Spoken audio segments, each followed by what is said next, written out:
Lelaki malas membaca buku.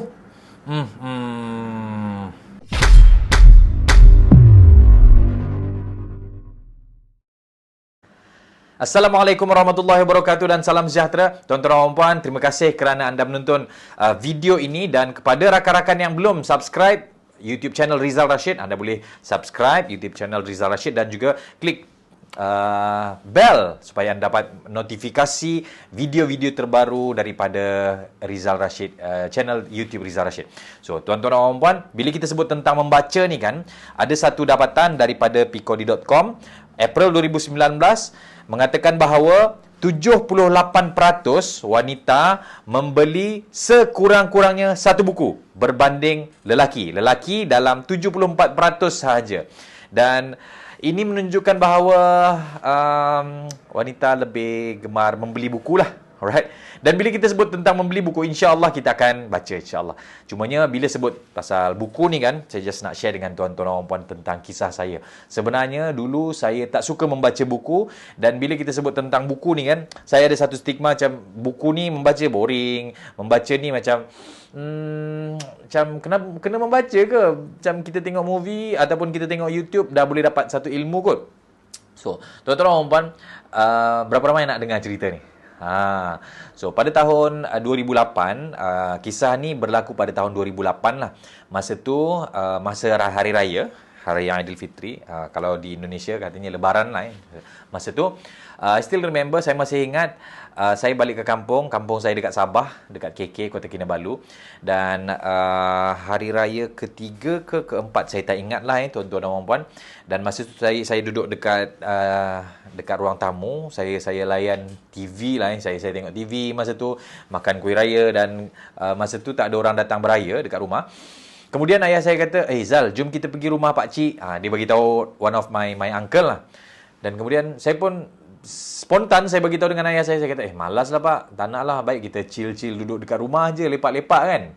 Dan kemudian mendengar statement saya, mak saya pun reply, mak saya pun sahut lah, dia kata, tak baik lah Rizal, jomlah kita pergi rumah Pak Cik. Pak Cik, dia bagi tahu one of my uncle lah, nama Pak Cik saya ni lah. Ni kan raya, lagipun boleh perkenalkan Anne, dan masa tu adalah tahun pertama perkahwinan saya. So saya pun last kata, okeylah, boleh lah, jom. So kami pun pergi ke rumah Pak Cik saya ni. Rumah kami dengan rumah Pak Cik tu tak adalah jauh sangat, dalam 22 km lah. Rumah Pak Cik saya memang betul-betul di KK, di Bandaraya KK. Dan masa tu, tuan-tuan dan puan, saya, isteri saya, ayah dengan mak lah. Dan di rumah Pak Cik saya, kebetulan Pak Cik dengan Mak Cik sahaja ada. Anak-anak dia semua beraya ke rumah kawan diorang. So, dijadikan cerita, Pak Cik saya pun, kami dilayan dengan sangat bagus sekali. Saya pun macam, in fact, masa tu, that was my first time saya rapat dengan Pak Cik saya. Sebelum ni memang salam, so tak nak campur lah. But since masa tu memang kebetulan kami sahaja ada masa tu. Alhamdulillah, Pak Cik sangat peramah sebenarnya. Saya sahaja yang mempunyai stigma bahawa Pak Cik ni sombong, Pak Cik ni tak nak layan orang-orang macam kami ni. But then surprisingly dia orang kita selalu kata apa ni? Unsangkable. Memang saya tak sangka, dan alhamdulillah petang itu adalah satu petang yang memberi pencerahan kepada saya dan memberi satu turning point kepada saya tentang membaca. So, bila Pak Cik saya tanya saya, Rizal sekarang buat apa? So, sekarang saya bagi tahu Pak Cik saya bekerja dekat satu company lah. Oh, dia kata, so kenapa tak nak buat bisnes? Try lah buat bisnes part time, sebab you masih muda, dia kata. Dan again, bisnes ni insya-Allah kalau kena dengan caranya, you will get your financial freedom lah, katanya. Dan agak-agak tuan-tuan dan puan, apa saya punya reply? Berapa ramai nak tahu? So, tuan-tuan dan puan, bila sebut pasal bisnes kan, masa tu tahun 2008 tu saya reply dengan Pak Cik saya kata, Pak Cik, sebenarnya saya tak ada masa lah nak buat bisnes. So, apa yang Pak Cik saya sebut adalah, dia kata, Rizal, orang-orang biasa bila sebut pasal bisnes, dia akan bagi 3 alasan. Yang pertama, Pak Cik saya kata, orang biasa bila sebut pasal bisnes, dia akan bagi alasan tak ada masa. Itu yang pertama. Yang kedua, orang-orang biasa bila sebut pasal bisnes, dia kata dia tak ada modal. Dan yang ketiga, bila sebut tentang bisnes, orang-orang biasa ni mempunyai alasan dia tak ada tuah, tak ada luck. So, saya pun kata, alamak, okey, baik, pakcik. So, dia kata, Rizal, yang pertama, you kata you tak ada masa kan? Dia kata, pakcik saya tanya, dia kata, Rizal, masa you dengan masa saya, satu hari berapa jam? Dan saya pun kata, ada 24 jam, pakcik. Dan, kalau masa you 24 jam, masa saya 24 jam, dan bagaimana saya build my business sampai sekarang? Saya pun kata, lah, betul jugalah. Unless, dia kata, you punya masa 24 jam, saya punya masa satu hari 72 jam, dan your reason, saya boleh terima. Macam saya pun kata, betul juga Dan masa tu saya, masa tu apa ni, makan dalam jugalah, tapi makan dalam yang sangat bagus. So, itu yang pertama. Alasan orang-orang biasa tentang bisnes yang pertama. Yang kedua, kata pakcik saya, bila orang biasa sebut pasal bisnes, dia akan kata tak ada modal. Yes, very good. Dan dia kata, Rizal, tahu tak, di luar sana sebenarnya ada bisnes yang tidak ada modal langsung ataupun modal kecil. Dan dia pun bagi tahulah contoh-contoh bisnes. Dan saya kata, kenapa aku tak terfikir selama ni memang make sense masa tu. Dan masa itulah saya kata macam, okey, baik, thank you so much uncle. Dan yang ketiga, yang ni paling penting. Dan yang ketiga, dia kata, orang biasa sebut pasal bisnes, dia akan selalu kata, saya tak ada luck, saya tak ada tuah. Mungkin ada kata, tak apalah, dia ni bertuah lah sebab bapak dia kaya, bapak dia datuk, bapak dia Tan Sri, ataupun bapak dia businessman. So, pakcik saya kata, dia kata, Rizal, I don't believe in luck, but I do believe in education. Dia percaya pada pendidikan dan dia percaya pada ilmu. Lalu dia pun bangun, dia pun naik ke rumah dia. Rumah dia ada 2 tingkat dan dia pun turun. Dia bawa a bundle of book. Banyak buku lah, beberapa buku. Dan kemudian dia letakkan dekat lantai. Dia berada depan saya. Bayangkan saya tengah duduk dekat atas sofa. Dia pergi ke depan saya. Dia letak buku-buku yang dibawa daripada tingkat atas di depan saya. Dan dia pun melutut.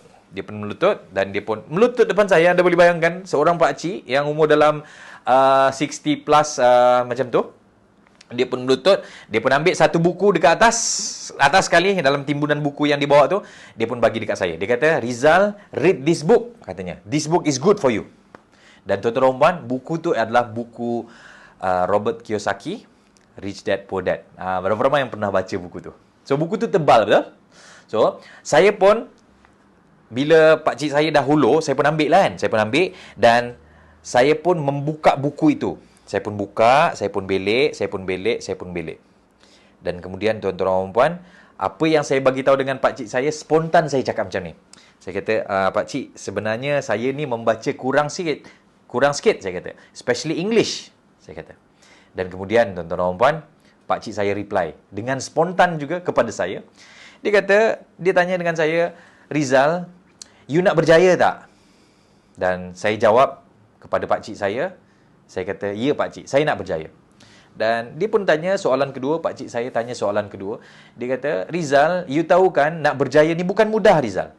So, saya pun mengiyakan. Ya pakcik, memang betul pakcik, nak berjaya bukan mudah. Dan kemudian dia bagi satu statement ketiga.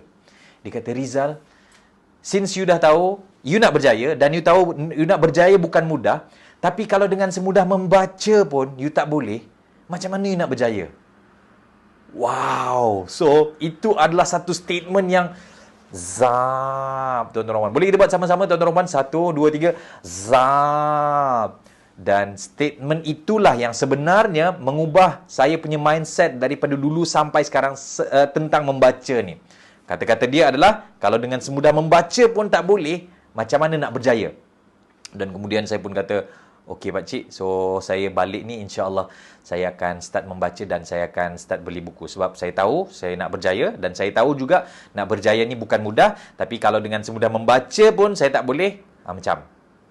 So, tuan-tuan dan puan, itulah yang membuatkan saya punya mindset, saya punya paradigm tentang membaca ni berubah sama sekali, tuan-tuan dan puan. So, tuan-tuan dan puan, apa yang kita dapat daripada video ni, nak berjaya, kita tahu bukan mudah, tapi kalau dengan semudah membaca pun kita tak boleh, macam mana kita nak berjaya.